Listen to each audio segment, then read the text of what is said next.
Welcome to Post Game on the Pitch. I'm Mas Vida Maraire. With me on the right is Stephen Hagan of Radio Cascadia, and he is back. Welcome, Andrew Harvey of. Give us an update right quick. Right now, Sounder Heart is who I'm covering the Sounders for, but I work at content production for Rain FC. All right, well, welcome back again, just like old times. So look, y'all, the Sounders, after 3 draws, they come back 1-0 win over a pretty good Houston Dynamo team. Christian Rodin scores another goal. Steven, what's your take on this? You know, Sounders needed a win. They were winless in 4 after a great start to the season. This victory takes them to tied second in the conference with LA Galaxy on 22 points, only 2 back from LAFC. With Houston's games in hand, I think that this was a really important result for Sounders to keep pace at the top of the conference. Okay, on top, paper-wise, it looks great. Andrew, what's your thought? Were they lucky to actually win this game, the Sounders?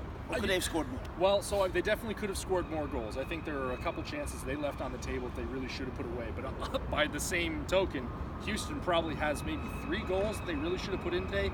Elise gets a free header in the middle back third of the goal, manages to put it into the ground and then over the crossbar from inside the 6. Manotas manages to sky one from pretty much right about where we're standing in the penalty area. There are a couple chances in this game that Houston really left on the table, and I think definitely they're going to be frustrated headed back to Texas, having taken no points here. And Brian Smetzer was cordial, and he gave credit to Houston in terms of their really good team. Why was Seattle able to win this game? Seattle's depth that got them through today, and I think it kind of brings up an adage about MLS where most teams will have guys on their bench who might be able to win you a match or two, but it's when you start playing them week in, week out that you're going to notice why they're bench players compared to your starters, right?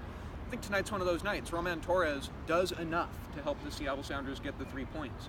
Does that performance do it every week when he lets Manotas in one-on-one, when he lets Ellis get the free header? I don't know that it does, but it was enough tonight.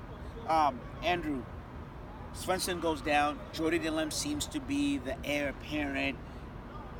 You think that he can sustain that? What do you think about the evolution? You talked to him in the locker room. You saw. What's your thoughts on that, Jordy?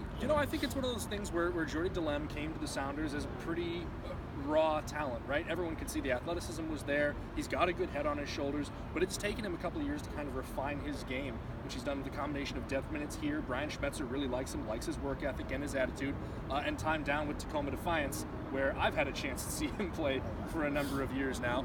And I think he really has managed to refine sort of his positioning. The Sounders have been blessed with very good holding midfielders over the years, and I think Delem has come here, has taken the best of what they have to offer and has added it to his game, and I think it's part of the reason that he is now able to contribute in a very meaningful way to the first team. And Smetzer did say he has some Aussie in him. That's exactly what he said. It's a good problem in the to press have. game conference. It's a good problem to have. Now, Rui Diaz, he's back. Stephen, you talked about this. Now, he didn't score, and you and I banter back and forth in terms of what it is that he, that he brings to the team. He's got to score goals for me. You said he is so dangerous on the field that whether he gets the ball or not, he is goal dangerous using a Brian Smetzer. Yeah, it seems like every time Rui Diaz is even anywhere close to the ball, you can just see the gears turning in his head, and he's trying to figure out what's the highest percentage opportunity for me here. What's the way this ball ends up in the back of the net? It might not be the way to keep possession. It might not be the conventional idea.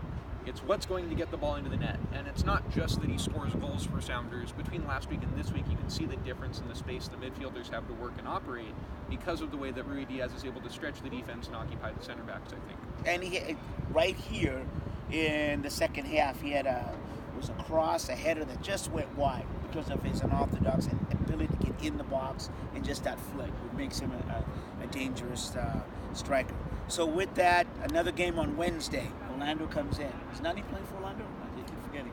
Nani from, he's there. I can't tell you if he's going to be in the 18 or not. Come on, coach, let us know. I don't have the inside scoop. What? Get out of here. We want inside scoop. I got a key for you on this. Okay, here we go. What do you got? So it's going to be about the depth again, right? Okay. You need your depth players to play well. What does a guy like Jordy Delem do well that maybe somebody like Torres struggled with tonight? Jordy Delem plays a simple game. He keeps clear objectives in his mind. The ball's coming to my feet. I'm going to take one touch, and then I'm going to hit roll down. Oh, look, there's a little bit more space in front of me. I'm going to take 2 or 3 dribbles and then get rid of the ball. Whatever it is, it's clear objectives for Jordy Delem, and you can give your subs simple goals, simple targets like that. keep the game in front of you. I think that's how Sounders are able to utilize their best players and kind of weather this period where they're still injured.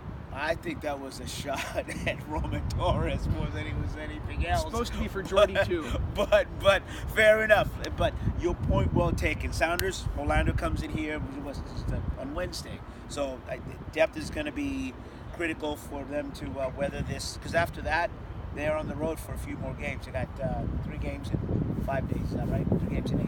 That's what it is. Yeah. So, all right. So we'll be back on another edition of Post Game on the Pitch. Andrew, thanks for coming in and joining us. Yeah, thanks for having me. Steven, Thanks, guys. Masvidal Mario Cascadiasports.net.